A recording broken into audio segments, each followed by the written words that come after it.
अस्सलाम वालेकुम दोस्तों, मैं हूं तनवीर अहमद। आज की वीडियो में मैं आपको एक्सप्लेन करने जा रहा हूं फायर फाइटिंग के पंप रूम की शाफ्ट ड्राइंग।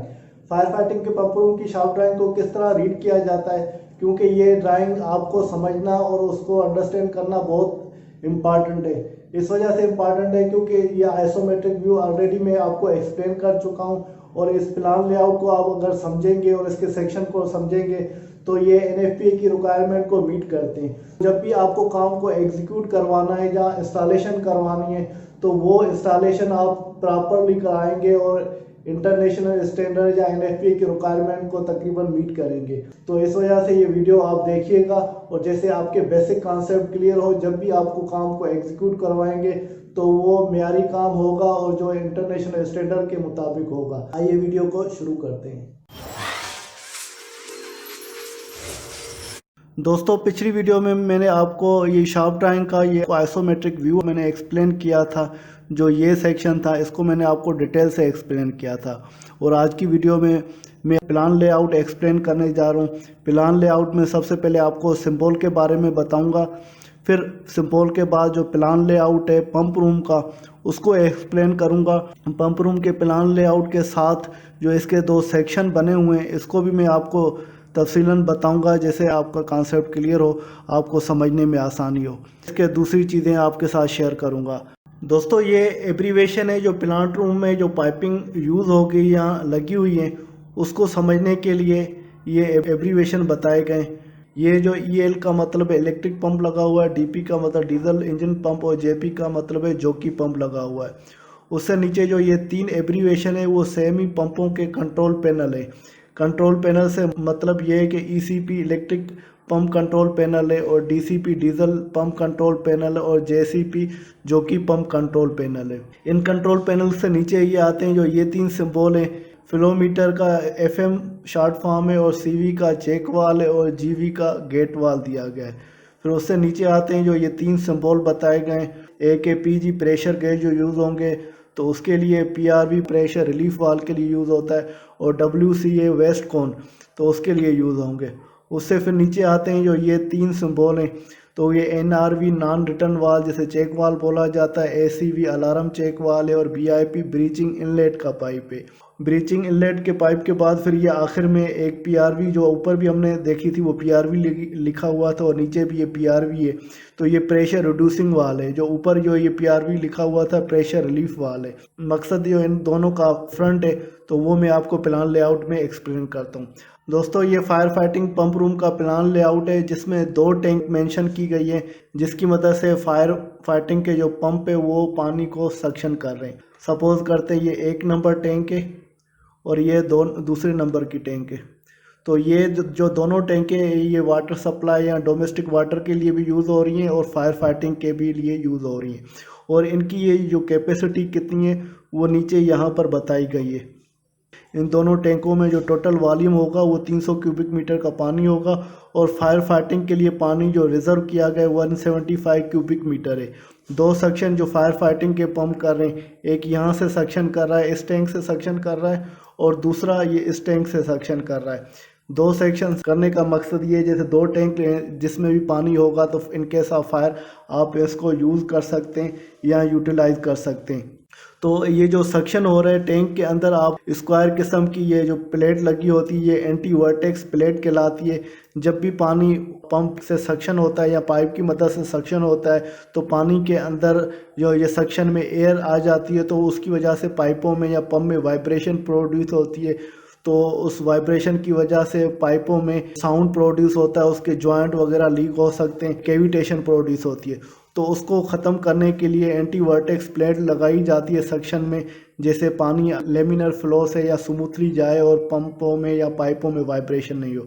तो ये जो सक्शन का पाइप है यहाँ पर देखें, एक ये गेट वाल दिया गया है और यहाँ पर गेट वाल नहीं दिया गया क्योंकि जगह की कंस्ट्रेंट की वजह से नहीं दिया गया, मगर ये हेडर में इन लोगों ने गेट वाल दिया हुआ है। तो दोनों सेक्शनों में ये गेट वाल लगे हुए हैं। तो अभी ये डिस्चार्ज के हेडर को समझते मैं इस ड्राइंग को थोड़ा और जूम करता हूँ, जैसे हमें ड्राइंग पढ़ने में या समझने में आसानी हो। दोस्तों, ये जो है सक्शन का हेडर है, इस हेडर में से दो पाइप कनेक्ट हुए हैं। एक ये वाला पाइप आ रहा है जो एक टैंक से, और दूसरा ये वाला पाइप है या दूसरी टैंक से आ रहा है।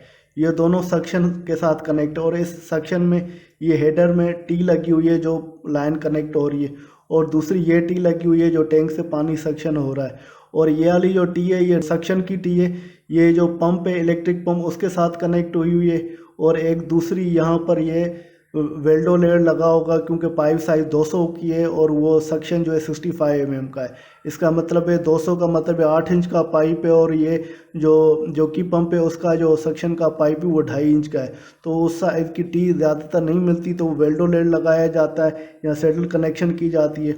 और उसके बाद ये जो आगे ये एक और टी इसमें सक्शन के हेडर में दी गई है, ये डीजल पंप की सक्शन की लाइन है। तो ये सक्शन के हेडर में जो टीएँ लगी हुई हैं, स्टैंडर्ड भी यही बोलता है फिटिंग होनी चाहिए। आप पाइप को काट कर पंक्चर करके फिर पाइप ज्वाइंट वेल्ड नहीं कर सकते, क्योंकि फिटिंग के बगैर स्टैंडर्ड के वायोलेशन है, स्टैंडर्ड के खिलाफ है। फिटिंग लगानी है कोई भी बट वेल्ड फिटिंग लगानी है या जो भी ग्रूव टाइप की फिटिंग है या वेल्डो लेट है वो लगाना है। बाकी पाइप को पंक्चर करके फिर दूसरा पाइप आप कनेक्ट करें वो स्टैंडर्ड इसकी मना करता है, ममनू करता है। जो सक्शन का पाइप है उसमें भी एक वाल लगा हुआ है, एक इसमें, और दूसरा सक्शन के पाइप में ये वाला वाल लगा हुआ है। ये हेडर भी, अभी हेडर के बाद जो सक्शन की पाइप की लाइन जो है पंप के साथ जो कनेक्ट हो रही है उसको समझते हैं। जो ये मेन इलेक्ट्रिक पंप है उसकी सक्शन की लाइन ये लगी हुई है, और ये वाली जो दूसरी लाइन है ये जोकी पंप की है, और तीसरी लाइन ये है डीजल पंप की। क्योंकि ये 3 पंप यहाँ पर लगे हुए हैं। 3 कौन कौन से पंप है, एक ये वाला जिसे हम मेन इलेक्ट्रिक पंप बोलते हैं जो नॉर्मल हालत में इलेक्ट्रिक से ये चलता है, और ये जोकी पंप है जो लीकेज वगैरह माइनर लीकेज होती है तो उसको मेंटेन करता है। अगर बिजली वगैरह नहीं हो तो ये डीजल पंप चलेगा। इनकी सक्शन लाइनों को हम समझते हैं। पहले मेन इलेक्ट्रिक लाइन है तो उसमें आप देखें तो एक ये दिखाया गया है जीवी। जीवी का मतलब है ये गेट वाल। यहाँ पर सिर्फ एक गेट वाल लगा हुआ है मेन इलेक्ट्रिक पंप में, जोकी में भी एक गेट वाल लगा हुआ है, डीजल पंप में भी एक गेट वाल लगा हुआ है। आपने अक्सर देखा होगा तो सक्शन में स्टैंडर्ड भी दिया जाता है, मगर यहाँ पर कहीं भी स्टैंडर्ड नहीं है। स्टैंडर्ड भी यही बोलता है कि अगर ना लगाएं, क्योंकि ये वाटर रिजर्व होता है, हमेशा वो पानी साफ़ होता है, तो स्टैंडर्ड लगाएंगे तो उससे और लॉसेस पाइप में आएंगे। अगर आप समझते हैं पानी सही नहीं है कंडीशन उसकी तो फिर स्टैंडर्ड की आप लगा सकते हैं। अगर समझते हैं पानी साफ़ सुथरा है और सही है तो फिर स्टैंडर्ड ना लगाएं तो ज़्यादा बेहतर है। उसके बाद हम आगे आते हैं, इसमें जो रिड्यूसर लगाया हुआ है तो ये रिड्यूसर हमेशा इसेंट्रिक रिड्यूसर लगेगा। इसेंट्रिक एक रिड्यूसर होता है, दूसरा कंसेंट्रिक रिड्यूसर होता है। इसेंट्रिक का मतलब है आपका जो सक्शन है कि ऊपर वाली साइड बिल्कुल फ्लैट होती है, प्लेन होती है, और नीचे वाली साइड वो रिड्यूसिंग होती है, तो उसे इसेंट्रिक रिड्यूसर। ये NFPA की रिक्वायरमेंट है। अगर इसे नहीं लगाएंगे पंप में टर्बुलेंट फ्लो हो जाता है और नुकसान होने के ज़्यादा चांसेस है। ये डिटेल फिर मैं आगे आपको वीडियो बनाऊंगा उसमें तफसील बताऊंगा। बहरहाल यहाँ पर आपको कॉन्सेप्ट क्लियर करना है। तो ये सेक्शन में यहाँ पर एक और चीज़ मिसिंग है, जो फ्लेक्सिबल पाइप कनेक्टर यहाँ पर कहीं भी नहीं शो किए गए, जबकि हर पंप के साथ जो मूविंग इक्विपमेंट है उसके साथ फ्लेक्सिबल पाइप कनेक्टर लगाए जाते हैं। हमेशा पंप के सेक्शन में भी लगाया जाता है और डिस्चार्ज में भी लगाया जाता है, मगर यहाँ तीनों पंपों में कहीं भी नज़र नहीं आ रहा। तो फ्लेक्सिबल पाइप कनेक्टर लगाना चाहिए, जो क्योंकि ये इक्विपमेंट जो पंप है वो चलते हैं तो वाइब्रेशन होती है, तो वाइब्रेशन की वजह से वाइब्रेशन पाइपों की मदद से ट्रांसफ़र होती है।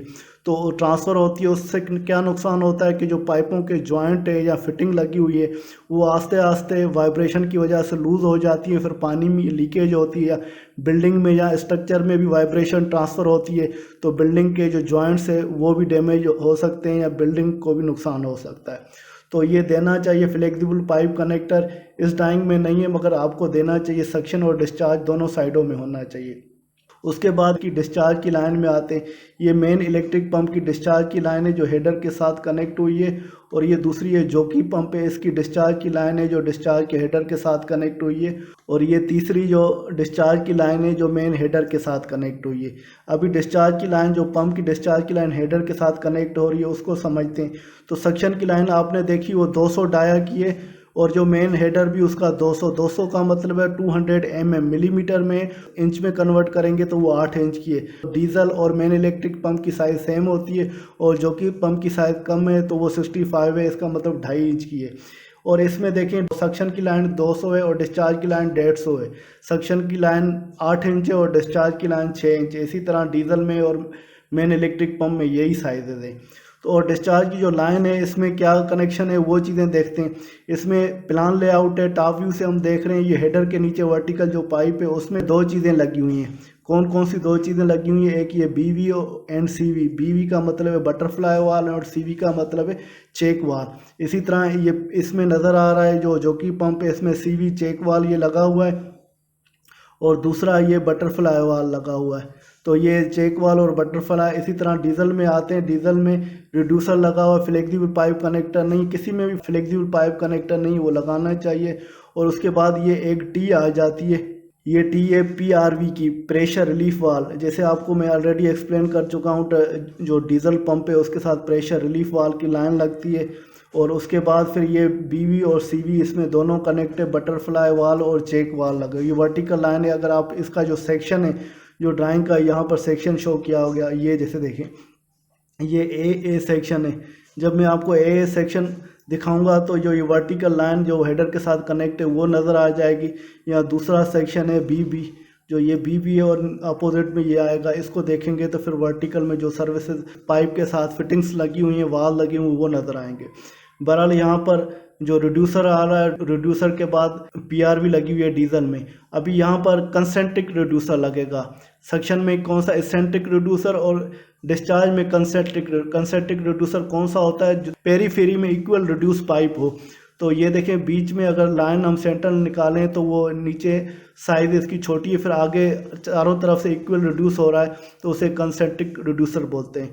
अगर ऊपर से प्लेन और नीचे से टेपर रिड्यूस हो रहा हो तो उसे एसेंट्रिक रिड्यूसर बोला जाता है। तो डिस्चार्ज में हमें कंसेंट्रिक रिड्यूसर लगाना है, फिर फ्लेक्सिबल पाइप कनेक्टर लगाना है, और प्रेशर रिलीफ वाल की डिटेल में आपको आगे बताऊंगा।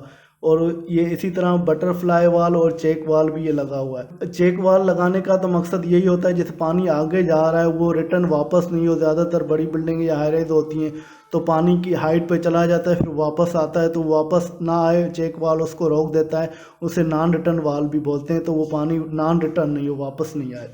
और बटरफ्लाई वाल दिया NFPA बोलता है। तो हर जगह पे आप OSY वाल लगाएं। OSY वाल लगाते हैं तो उससे क्या होता है, तो वो फिजिकली जो स्टीम उसकी बाहर निकलती है, तो एक सेफ्टी फैक्टर है, उसको देखकर पता चलता है वाल बंद है या खुला हुआ है। बटरफ्लाई से वो ना लगाएं क्योंकि उसमें लॉसेस आते हैं, और गेट वाल लगाएंगे तो उससे देखकर पता नहीं चलेगा कि वाल खुला हुआ है या बंद है। और अभी हम आते हैं फिर इसके डिस्चार्ज हेडर पे। जो डिस्चार्ज हेडर इसका ये बना हुआ है, मैं इसको ग्रीन कर देता हूँ। ये डिस्चार्ज हेडर है। डिस्चार्ज हेडर में जो तीनों पंप की लाइनें जो डिस्चार्ज हेडर में कनेक्ट हो रही हैं, और फिर डिस्चार्ज हेडर के बाद फिर आगे सप्लाई हो रही हैं। इससे पहले मैं दो लाइनों को मुझे ट्रेस करना है। वो दो लाइनें कौन सी है, एक तो ये प्रेशर रिलीफ वाल की है जो टैंक में जा रही है, दूसरी लाइन है फ्लो मीटर की, इसको ट्रेस करते हैं। ये जो डिस्चार्ज हेडर की लाइन है, यहाँ पर ये देखें टी बनी हुई है, टी के साथ ये एक ये लाइन निकल रही है, यूँ आई, फिर इसको मैं ट्रेस करता हूँ, ये नीचे की तरफ ले आता हूँ, इधर आई, फिर इसके बाद फिर इसको और ट्रेस करते हैं तो ये वापस कहाँ जा रही है, ये टैंक में जा रही है। हेडर है डिस्चार्ज का, तीनों पंपों का हेडर है, उसके साथ कनेक्ट हुई है। हेडर में आप कहीं भी लगा सकते हैं। इसमें कौन कौन सी चीज़ें लगी हुई हैं, एक तो ये फ्लो मीटर लगा हुआ है, और ये गेट वाल लगा हुआ है, और दूसरा ये गेट वाल लगा हुआ है। तो गेट वाल और बटरफ्लाई वाल को मैं इधर जिक्र नहीं करता है। फ्लो मीटर लगा हुआ है, ये आगे और पीछे इसके लगाना है, NFPA की रिक्वायरमेंट है। और फ्लो मीटर लगाने का यही मकसद है, अगर कोई भी पंप आप चला कर टेस्ट करना है, इस वजह से ये लाइन दी जाती है, जैसे टेस्ट लाइन बोला जाता है। यहाँ भी जैसे ये टेस्ट रिटर्न पाइप लाइन लिखा हुआ है, और ये 150 की है। उसके बाद आते हैं प्रेशर रिलीफ वाल, जो ज़्यादातर लगी होती है वो डीजल पंप के साथ कनेक्ट होती है। डीजल पंप के साथ ये देखिए पंप के डिस्चार्ज में प्रेशर रिलीफ वाल है, इसको पहले ट्रेस करते कहाँ जा रही है, यहाँ से फिर ये आगे आई, फिर इसके बाद ये बिल्कुल सीधी यहाँ पर आ रही है, और इसके बाद फिर ये टैंक में जा रही है। यहाँ पर भी टैंक में जा रही है। प्रेशर रिलीफ वाल ये मेंशन हुआ है। तो ये प्रेशर रिलीफ वाल इस वजह से दी जाती है कि पंप के डिस्चार्ज में, जैसे आपका जो डीजल पंप है वो स्टार्ट होता है तो वो स्मूथली स्टार्ट नहीं होता, उसकी वजह स्मूथली स्टार्ट ना होने की वजह से तो पानी का प्रेशर फ़ौरन यहाँ हाई हो जाता है, इंक्रीज़ हो जाता है। तो उस हाई प्रेशर को, जो इंक्रीज प्रेशर होता है, तो उसको मेंटेन करने के लिए प्रेशर रिलीफ वाल लगाई जाती है। और पंप के डिस्चार्ज में डीजल पंप में ज़्यादातर लगाई जाती है और इलेक्ट्रिक पंप में नहीं लगाई जाती। इस वजह से तो वो ज़्यादातर VFD टाइप के पंप होते हैं, और वो DOL डायरेक्ट ऑन लोड अगर आप अनटेक्टर लगाएंगे और VFD टाइप का नहीं होगा तो फिर आपको लगानी चाहिए, वरना नहीं लगानी चाहिए। तो बहरहाल ये प्रेशर जो इस ड्राइंग में लगा हुआ है, प्रेशर रिलीफ वाल्व पंप के डिस्चार्ज में प्रेशर रिलीफ वाल्व, क्योंकि प्रेशर इंक्रीज़ हो जाता है फ़ौरन तो उसको मेंटेन करता है, वो प्रेशर ज़्यादा को रिलीफ करता है। तो प्रेशर रिलीफ वाल्व हमेशा पंप के पास लगेंगे, ये आप चीज़ नोट कर लें। और प्रेशर रिड्यूसिंग वाल्व आगे जो पाइप सप्लाई होंगे बिल्डिंग में, वहाँ अगर प्रेशर ज़्यादा है तो उसको कम करना है तो वहाँ पर प्रेशर रिड्यूसिंग वाल्व लगेंगे। तो हमने यहाँ तक अपना कॉन्सेप्ट क्लियर कर दिया। जो हेडर है डिस्चार्ज का तो उसके 150 का पाइप है और पंप की डिस्चार्ज की लाइन है वो भी 150 की है और वो सक्शन उसका 200 का था। तो ये सक्शन और डिस्चार्ज की लाइनों की साइज़ें चेंज क्यों होती हैं, वो NFPA में एक शेड्यूल दिया गया है, अगर आप उसको रेफ़र करेंगे तो पंप की कैपेसिटी के हिसाब से पंप की सक्शन की लाइन, डिस्चार्ज की लाइन, प्रेशर रिलीफ वाल्व और दूसरी चीज़ें बताई गई हैं, उसको फॉलो करते हुए ये पाइपों की साइज़ डिसाइड होती हैं और वो साइड शाफ्ट ड्राइंग बनाई जाती है, उसके हिसाब से काम एग्जीक्यूट होता है। तो हम डिस्चार्ज के बाद की लाइन जो आगे जा रही है उसको समझते हैं। मैं ड्राइंग को थोड़ा और जूम करता हूँ। दोस्तों हमने जैसे ये डिस्चार्ज का हेडर ये देखा था, डिस्चार्ज के हेडर में इसके बाद जो लाइन निकल रही है उसमें ये टी लगी हुई है। अगर आप यहाँ से एक टी पाइप के अंडर आ रही है, ये निकल रही है और फिर ये ब्रांच जा रही है। इस ब्रांच से फिर दो ब्रांचें निकल रही हैं, एक ये वाली ब्रांच निकल रही है जो आगे की तरफ मूव हो रही है और फिर यहाँ से फिर इस तरफ जा रही है, फिर ये टी बनती है यहाँ पर। टी के बाद फिर ये एक ऊपर की तरफ जा रही है, यही सेम लाइन, और ये नीचे की तरफ आ रही है। तो एक इस राइज़र में जा रही है जो ये WRP वाटर राइज़र पाइप 150 का है, इसमें जा रही है। और एक यहाँ पर जा रही है जो स्टेयर केस में ये राइज़र बना हुआ है WRP वेट राइज़र पाइप, इसमें जा रही है। और इसके साथ ये एक छोटा पाइप है वो ड्रेन राइज़र पाइप, ड्रेन के लिए ये पाइप दिया गया है। ये मेन हेडर से लाइन निकल रही है, उसमें एक ये ब्रांच निकल रही है और उसके बाद एक ये वाली ब्रांच निकल रही है। तो ये निकल रही है, एक ये रेड कलर बना देता हूँ, इसमें एक ये ब्रांच जा रही है और फिर ये आगे यूँ सीधा जा रही है। फिर इसमें टी बन जाती है, एक ऊपर की तरफ और एक नीचे की तरफ आती है और यहाँ से एल्बो आ गई। फिर यहाँ स्टेयर केस में ये ऊपर जा रही है। SRP स्प्रिंगलर राइज़र पाइप पे डिटेल नहीं बताई गई है। दूसरा ये SRP दिया गया है फॉर गार्बेज शूट। तो एक ये वाली लाइन है और ये जो मेन डिस्चार्ज का हेडर है, एक ये लाइन निकली और ये एक ये लाइन, जो रेड में से लाइन एक ये आगे गई, एक और भी इसमें से लाइन निकल रही है। मैं इसका कलर चेंज कर देता हूँ, ये ग्रीन कलर की है, दूसरी ये ब्रांच निकल रही है, यूँ सीधे आई। फिर इसके बाद फिर ये लाइन आगे सीधी चली गई। फिर उसके बाद ये टी बन गई है। टी के बाद एक इधर लाइन जा रही है, एक ये ऊपर की तरफ जा रही है, ये हॉरिजॉन्टल लाइन जा रही है और ये वर्टिकल ये ऊपर की तरफ जा रही है। तो ये मेन जो डिस्चार्ज है पंप का डिस्चार्ज, उसमें से एक ये ब्लू की डिस्चार्ज की लाइन निकली है और उस ब्लू से ये दो टी बन के दो ब्रांचें निकल रही है, एक ये हॉरिजॉन्टल जा रही है, एक वर्टिकल स्टेयर केस में से जा रही है और फिर एक और ब्रांच निकल रही है मेन। फिर उसको फर्दर दो ब्रांचों में डिस्ट्रीब्यूट किया हुआ है, आगे ऊपर की तरफ जा रही है और एक रेड कलर की स्टेयर में जा रही है और एक स्टेयर से पली तरफ जा रही है। बहरहाल ये आउटलेट की जो हमारी लाइनें हो गई 1 2 3 4 5 6। तो डिस्चार्ज में से दो मेन लाइनें निकल रही है, फिर उसको फर्दर डिस्ट्रीब्यूट हो रही है। टोटल 6 लाइनें डिस्ट्रीब्यूट हो रही है। वो बिल्डिंग के हिसाब से होता है कितने आपको राइज़र बनाने या कितनी तरफ ये लाइनें जा रही है, वो डिस्ट्रीब्यूट होते हैं। बहरहाल ये जो डिस्चार्ज का हेडर है वहाँ पर एक बटरफ्लाई वाल्व दिया जो स्कीमेटिक में भी आपको एक्सप्लेन मैंने किया था। ये बटरफ्लाई दिया, अगर सारी ब्रांचों को आपको बंद करना है, पानी आगे सप्लाई नहीं करना, तो इसको आप बंद कर देंगे। या ये एक मेन जो ब्रांच ब्लू कलर की जा रही है तो उसको आपको बंद करना है सिर्फ इस लाइन को, तो उसमें से दो लाइनें निकल रही हैं तो वाटर सप्लाई आप बंद कर सकते हैं। GV ये गेट वाल लिखा हुआ है, सिंबल OSY वाल की, मगर लिखा गेट वाल है। गेट वाल और OSY वाल में ये फ़र्क होता है कि स्टीम गेट वाल के ऊपर नहीं निकलती और जबकि OSY वाल के ऊपर निकलती है। स्टीम ऊपर निकलेगी, इससे मतलब है फिज़िकल देखकर हम चेक कर सकते हैं वाल खुला हुआ है, अगर अंदर होगी तो इसका मतलब बंद है। और गेट वाल को फिज़िकल देखकर हम पता नहीं चल सकता कि वाल बंद है या खुला हुआ है जब तक हाथ से छुए नहीं। दूसरी ये जो मेन लाइन है ये आगे जा रही है और इसको भी दो ब्रांचों में डिस्ट्रीब्यूट है। एक ब्रांच का ये गेट वाल दिया गया है और दूसरी ब्रांच का भी ये गेट वाल दिया। अगर इन दोनों को भी सेपरेटली आप बंद करना चाहें तो इन वालों की मदद से बंद कर सकते हैं। और उसके अलावा एक और चीज़ आप देखें, यहाँ पर एक असेंबली बनी हुई है जिसे हम पीआरवी असेंबली बोलते हैं। यहाँ पर ये पीआरवी लिखा हुआ है, प्रेशर रिड्यूसिंग वाल है, और प्रेशर रिड्यूसिंग वाल के बाद बीवी लिखा हुआ है, बटरफ्लाई वाल है, और पहले भी बटरफ्लाई वाल है। और ये जो सिंबल है ये अपसाइड की सिंबल है। अपसाइड का मतलब है तो ये पाइप ये ऊपर की तरफ जा रहा है, और इधर से भी अपसाइड की सिंबल है ऊपर, इसका मतलब है ये नीचे भी कोई पाइप चल रहा है और ऊपर भी पाइप चल रहा है। मगर हम टॉप से देख रहे हैं, ऊपर वाला व्यू देख सकते हैं, इसके नीचे क्या है वो हमें समझ में नहीं आ रहा जब तक इसका सेक्शन देखेंगे। इसका सेक्शन बना हुआ है, वैसे ये लिखा हुआ है CC अगर आप ये देखें ये C का ये बना हुआ है, और इस तरह से ये भी C बना हुआ है। तो इसकी सीसी की डिटेल है वो उसमें हम देखेंगे तो इसकी डिटेल पीआरवी की क्लियर हो जाएगी।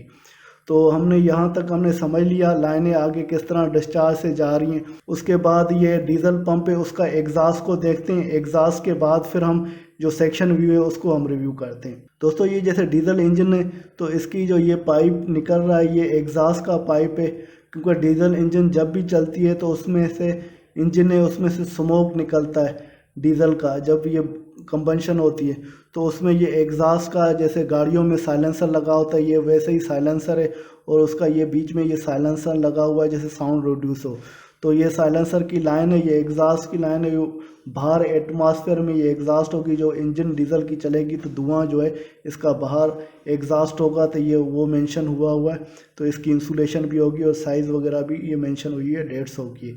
अब हम चलते हैं जो नीचे सेक्शन बताए गए हैं इसके, उन सेक्शनों को समझते हैं। एक तो ये जो सेक्शन है ए, तो इसको समझना है, जो ये वाला ए सेक्शन दिया गया है।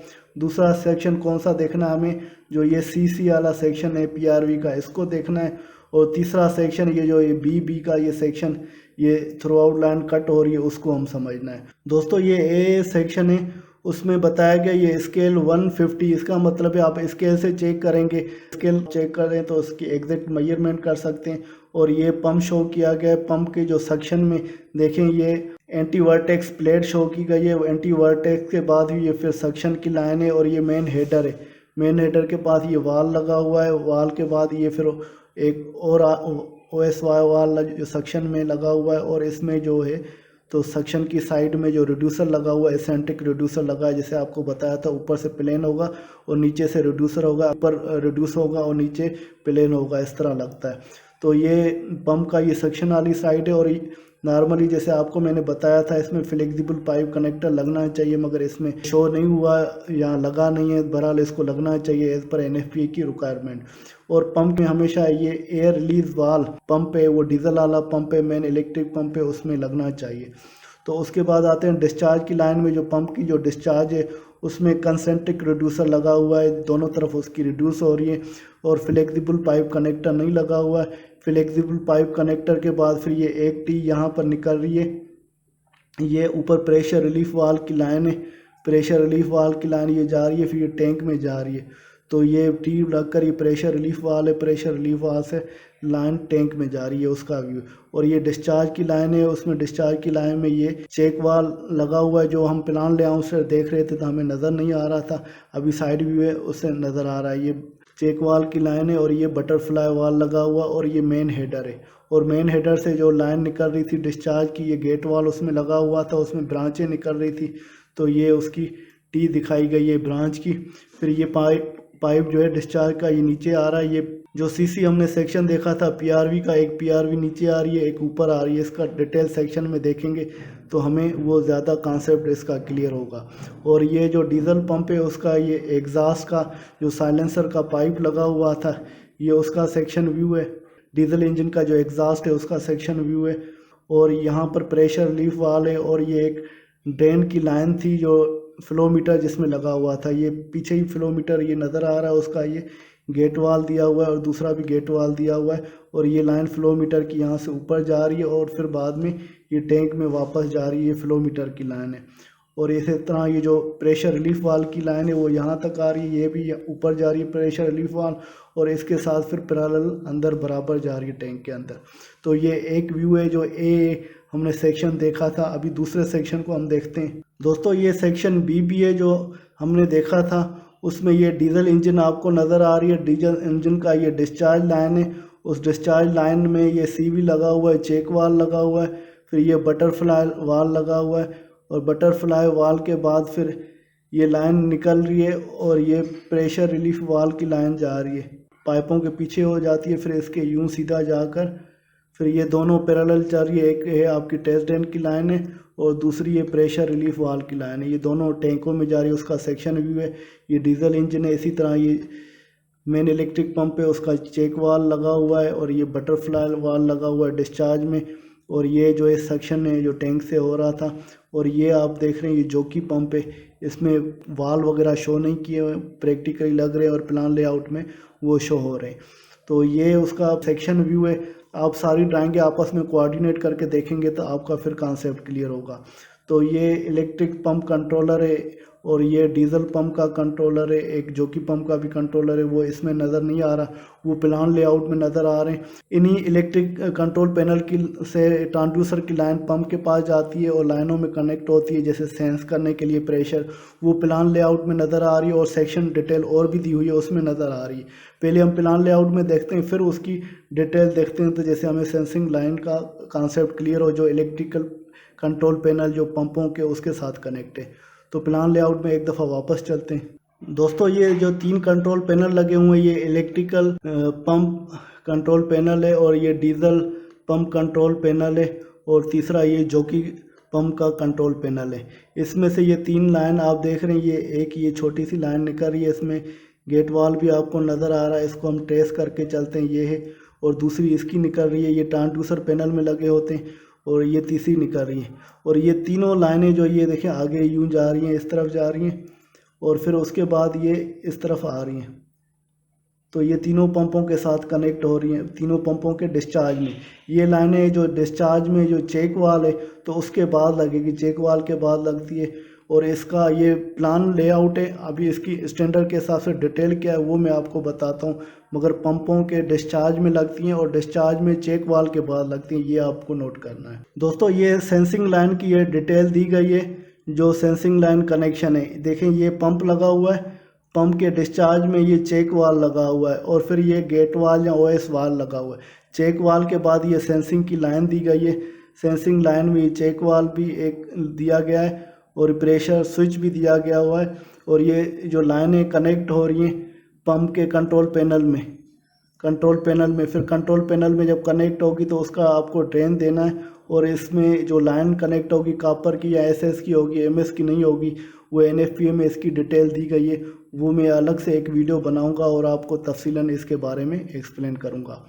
तो उसके बाद हम आते हैं जो फ्लो मीटर के NFPA में स्टैंडर्ड डिटेल दी गई है, वो क्या दी गई है।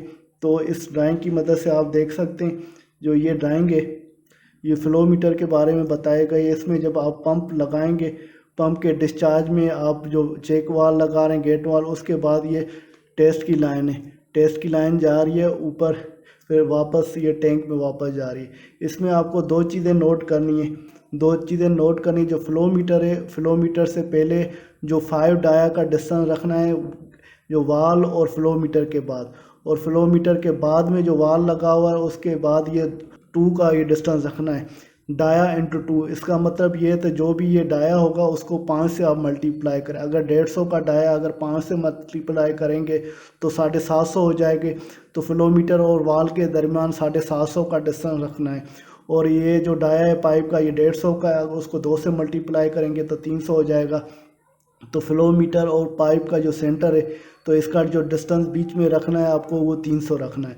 जो ये NFPA की रिक्वायरमेंट है, जो यहाँ पर आप ये नोट लिखा हुआ है इसको पढ़ लें। NFPA 20 में ये बताया गया है, स्टैंडर्ड में डिटेल दी गई है।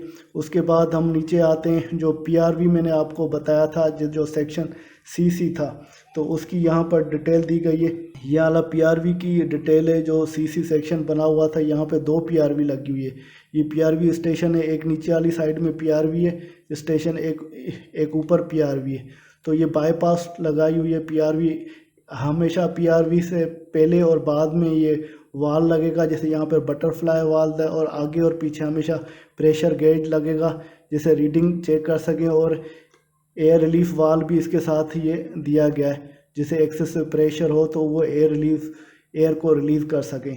तो ये उसकी डिटेल है। और ये वाली जो है तो ये सेंसर लाइन की सपोर्टिंग की डिटेल है या राड की डिटेल है तो वो बताई गई है।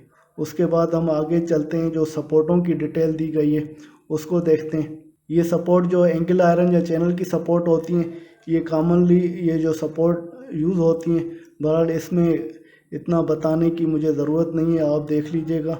ये सपोर्ट की डिटेल दूसरी है और यहाँ पर ये पाइप की साइज़ के हिसाब से यू क्लेम भी दिया हुआ है और फिटिंग या बोल्ट वगैरह ये सारी डिटेल दी हुई है, आप इसको देख लीजिएगा। ये ड्राइंग में आपके साथ शेयर कर लूँगा, वीडियो आपको शेयर करूँगा, उसकी डिस्क्रिप्शन में ये ड्राइंग में लिंक में अटैच कर दूँगा, जैसे आप इसको डाउनलोड करके इसको ज़्यादा स्टडी कर सकते हैं। और ये 3 मेन जो पंप है, पैनल है पंपों के, वो diesel engine pump, man electric pump और जॉकी पंप है, उसका ये सेक्शन व्यू दिखाया गया है। जो भी ब्रांड के आप ले रहे हैं तो वो साइज़ें बहरहाल मुख्तलिफ होगी। और साइडों में ये इस तरह का ये कवर होता है, इसमें जो सेंसिंग की लाइन कनेक्ट हो जाती है।